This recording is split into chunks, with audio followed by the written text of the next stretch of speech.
Ratusan senjata api, pistol serta senapan kaliber 4,5 mm ditemukan polisi dan pihak sekolah dalam ruangan mantan kepala pembina yayasan sekolah swasta di Pondok Pinang, Kebayoran Lama, Jakarta Selatan. Tak hanya senjata api, dalam ruangan ini juga ditemukan alat cetak peluru, narkotika jenis sabu dan ganja, serta sejumlah CD porno.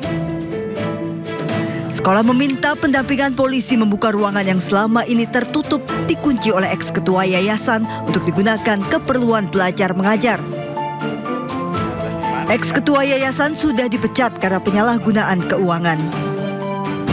Persisnya senjata itu apa saja, jenisnya bagaimana, kewenangan penyidik ya untuk melakukan verifikasi. Sehingga kami minta ada uji forensik juga terhadap senjata itu untuk memberikan kepastian bahwa senjata ini milik siapa juga, jenisnya apa dan sebagainya. Tapi teman-teman sekalian, buat kami sebagai sekolah, yang jelas penyimpanan senjata di tempat sekolah pasti dilarang oleh undang-undang. Pasti dilarang, pasti tidak diperbolehkan. Kenapa? Karena senjata api yang ditemukan tersembunyi dan berada di bawah tumpukan barang. Yang itu memang dilarang untuk dipergunakan kecuali untuk olahraga karena mematikan. Jadi, kok bisa ada di situ? Pertanyaannya. Mereka buat silent di situ dengan cara menumpuk seperti barang biasa. Ternyata begitu saya buka, isinya seperti itu. Lalu tiba-tiba ada lagi yang lain, shotgun kaliber 1270. Selain mengungkap asal-usul senjata dan narkotika, sekolah juga meminta polisi menyelidiki pihak yang bertanggung jawab atas penyimpanan barang-barang berbahaya di lingkungan sekolah. Dari Jakarta, Rizky Fahlupi, iNews melaporkan.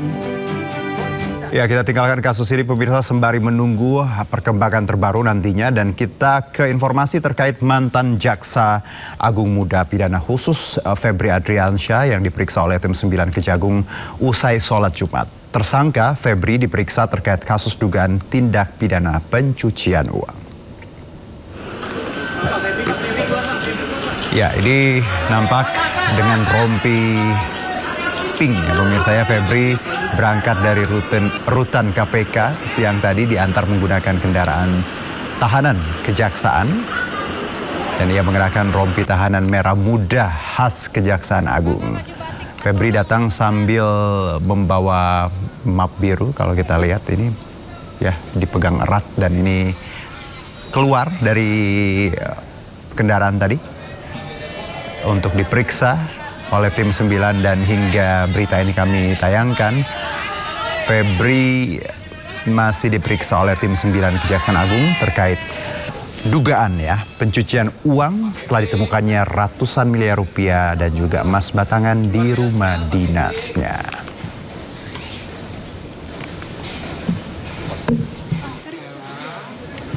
Dan langsung untuk kita mengetahui perkembangan terkini terkait pemeriksaan Febri Adriansyah, sudah ada rekan Ismalia di Gedung Kejaksaan Agung Jakarta Selatan. Ismalia, bagaimana jalannya pemeriksaan hingga sore ini? Silakan.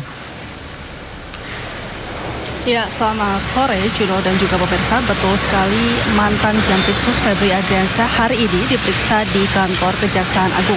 Yang dimana dapat kami laporkan kepada Juno dan juga pemirsa, tadi Febri keluar dari rutan KPK karena memang sebelumnya Febri ini ditahan di rutan KPK ini pada pukul 13.05 dan sampai ke kantor Kejaksaan Agung ini pada pukul 13.30. Dan saat ini sudah pukul 16.47, ini berarti sudah lebih dari 3,5 jam Febri diperiksa, namun memang kami belum mendapatkan informasi apa saja yang ditanyakan kepada Febri nantinya oleh penyidik. Namun yang dapat kami informasikan bahwa karena memang sebelumnya Juno dan juga pemirsa kita ketahui Febri ini memang dijerat beberapa kasus korupsi besar seperti blackout di Sumatera dan juga di PT Asabri. Namun untuk pemeriksaan kali ini Febri diperiksa sebagai kapasitasnya sebagai tersangka ini atas dugaan tindak pidana pencucian uang PT Asabri. Dan tadi dapat kami laporkan Juno dan juga pemirsa, ketika Febri datang ke kantor Kejaksaan Agung ini menggunakan rompi pink khas dari Kejaksaan Agung, ini menandakan bahwa Febri sudah kapasitasnya sudah menjadi tersangka dengan tangan yang diborgol dan juga tadi membawa map biru. Ketika ditanya awak media, Febri memang tidak mengatakan sepatah kata pun, namun hanya melemparkan senyuman saja. Dan sampai saat ini memang kami masih terus menunggu keluarga Febri setelah selesai diperiksa oleh tim 9 yang memang dibentuk khusus untuk menangani kasus Febri Febri Adriansyah. Yang kita ketahui Juno dan juga pemirsa, sebelumnya ini juga kasus ini ditangani oleh Kortas Tipikor dan menggeledah sejumlah wilayah rumah dan juga kafe. Ini menemukan beberapa uang mata asing dan juga emas seberat dengan total seberat 74 kg yang pastinya nantinya ini juga nanti akan ditanyakan oleh penyidik kepada Febri Adriansyah. Sementara itu yang dapat kami laporkan kembali kepada Anda, Jun. Baik Ismalia, jadi masih berlangsung hingga sore ini ya. Terima kasih Ismalia atas laporan Anda, selamat bertugas kembali. Sementara itu pemirsa, sidang perdana 2 gugatan pra-peradilan yang dilayangkan ex-Jampitsus Febri Adriansyah digelar 18 Agustus 2026. Gugatan pertama dilayangkan kepada Ditreskrimsus Polda Metro Jaya dan Kortas Tipikor Polri.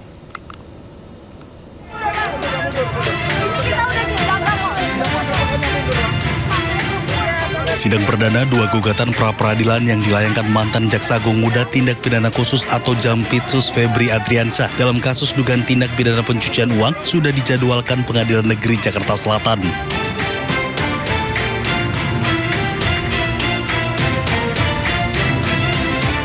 Humas PN Jaksel menyebut sidang perdana dijadwalkan pada Selasa 18 Agustus 2026 dan akan dipimpin Hakim Tunggal Richard Edwin Basuki.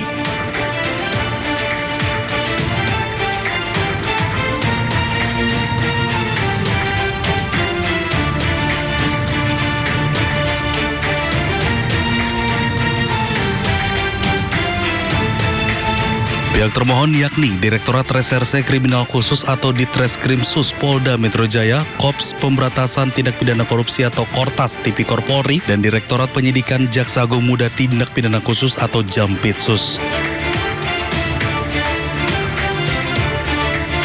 Sementara itu, untuk gugatan pra-peradilan kedua, pihak termohon adalah Jaksa Agung. Dalam hal ini, Jaksa Agung Muda Tindak Pidana Khusus Kejaksaan Agung akan digelar pada Rabu 19 Agustus 2026.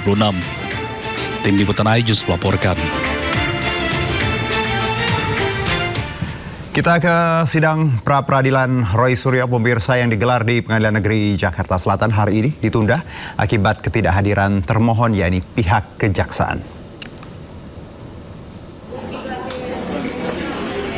Ya, pada sidang perdana pra-peradilan keempat ini Roy Suryo mengajukan gugatan ke Polda Metro Jaya terkait sah atau tidaknya status pencekalan dirinya ke luar negeri. Nampak Roy sedang bertemu dengan para pengunjung juga ya, supporter nampaknya, karena tadi selfie bareng. Dan Roy beralasan status pencekalan tidak jelas dan belum ada klarifikasi lanjutan serta tidak ada urgensi lagi setelah pelimpahan berkas. Sidang dijadwalkan berlangsung di Jumat 14 Agustus pekan depan. Hari ini hakim memainkan. Nah pemirsa, kalau Roy Suryo sibuk dengan pra-peradilan, Dr. Tifauzia Tiasuma menyatakan mengakhiri keterlibatan aktifnya dalam polemik ijazah Presiden ke-7 Republik Indonesia Joko Widodo. Tiva merasa tugas ilmiahnya dalam mengkaji ijazah Jokowi telah selesai.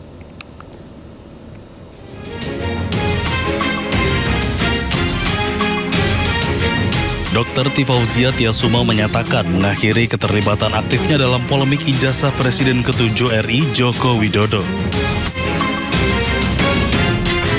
Dr. Tiva menganggap kajian analitis dan neuropolitika terkait ijazah yang ia lakukan sudah cukup sehingga ia memilih fokus pada bidang keilmuan kesehatan.